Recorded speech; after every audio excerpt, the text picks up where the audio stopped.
I'm Madeline. I'm Shondell. And we are Schmo Money, and we made the Racer Pacer. Inconsistent pacing is a common challenge for runners, especially during solo track workouts without a coach or a pacing partner. So we wanted to create a device that would allow you to time your track workouts on your own, which would eliminate the need for a coach yelling out splits to you or eliminate the need to time yourself on your watch so that you can focus on your form throughout the entire interval rather than focusing on catching your time when you finish your interval.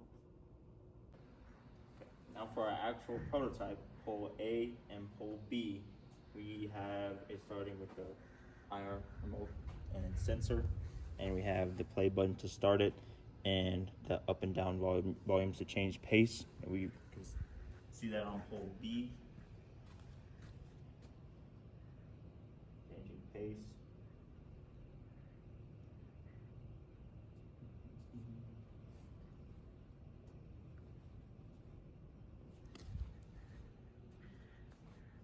And then what pole A has is we have the R4 at the bottom, and we have wires feeding up through the pole, and we have an ultrasonic sensor to detect when someone passes by for a trigger to detect them. And then we have 3 LEDs to start and a buzzer to also start. And how the start works is when we press play, red, yellow, buzz, and green. And that's when you go.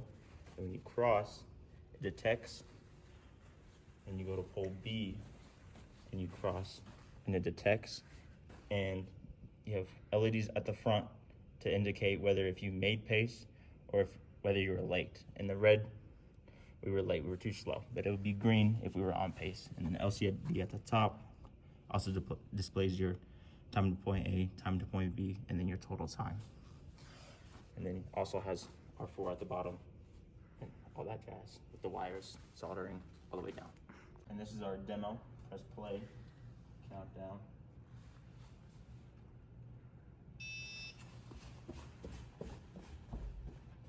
And you see that we made pace.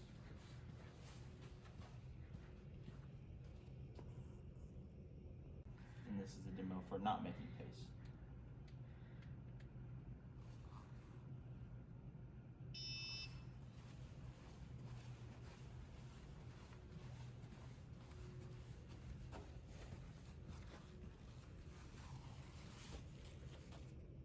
This is the flowchart for our transmitter, which is the Arduino in post A. So we want a Wi-Fi connection to RX, which is how we send the data between the R4s. So when the IR is received, it's either going to be play, which is 64, or reset, which is 25. So if we press play, then it's going to start our countdown, and then call our do countdown function, which will start the LEDs and our buzzer. And then if we detect runner, then that means the ultrasonic sensor was triggered, and then that's when we start our timing functions. And then if we press the reset button, we call our reset system function, which will then reset Arduino A and Arduino B so that we can redo the thing again. This is our code for our countdown function. We have 2 blinking reds and a yellow and a green, and then also a buzz for the go. And this is for our remote. You see that if we press 64 play, it calls the countdown to start, and then 25 to reset system, which that is the EQ button on the remote. And then this one 9, that's like the up arrow, and that increases our pace.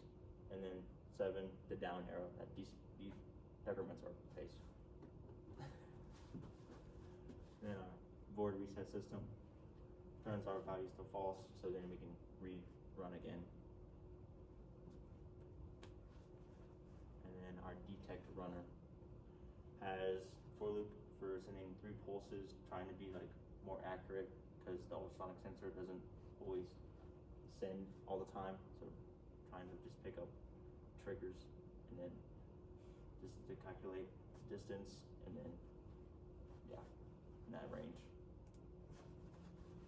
This is is our circuit diagram for post A, where we have our 3 LEDs and our IR sensor, our buzzer, and then our ultrasonic sensor.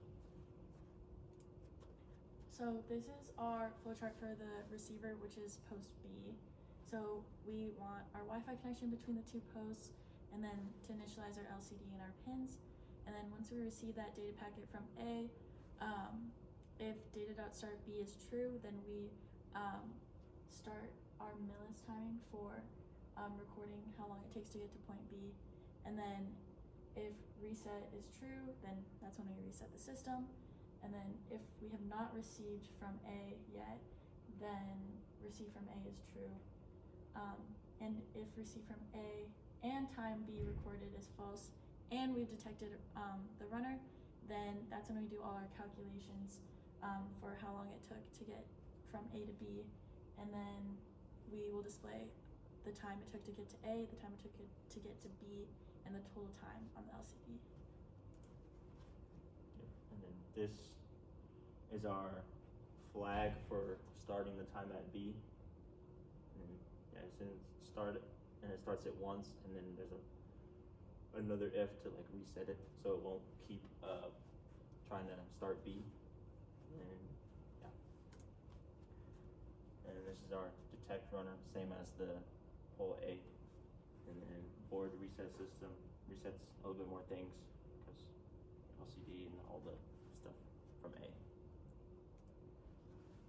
And this is our circuit diagram for post B, and then our 4 LEDs, ultrasonic sensor, the LCD display, and the dial for the LCD.